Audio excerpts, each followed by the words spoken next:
कहीं आज मो बो को तो बेसी मन पड़ुची। मो गाँ छाड़बार बहुत दिन हो गला। आज मो बो को फोन करने को इच्छा होची। तापर से पुओ ता बो को फोन करे। फोन रे सी मात्रे बो से ममता स्वर रे कहे, पुओ केमिति अछु रे, देह भल अच्छी ना तोर, खाइचु ना नहीं? हाँ। तापर किछि क्षण पर पुओ आखिर लुह झराई कहे, बोलो तो कथा ना बेसी मन पड़ुची।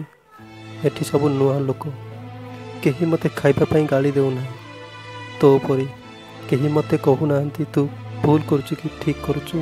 एठी सब निज निज काम रे व्यस्त लो। तो गाली मते बेसी मन पड़ुची। तो हाथ रु खाइबा को बेसी इच्छा होची। मु तोते बेसी मन पकाउची बो। तो ऊपर रागी सीना चली आसिली, किंतु तोते छाड़ी आसवा पर तोर मुहूर्त बुझी पारिली।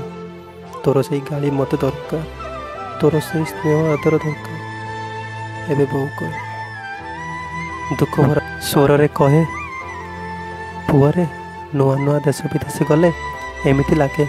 तापर सब ठीक हो जाए, देखिबू सब ठीक हो जाए। और हाँ, बाहर जगह देहर जत्न नेउथबू, ठीक समय खाइबू, देखिकी चलिबू पुओ। मो कथा को जम्मा चिंता करिबन, मु भलरे अछि।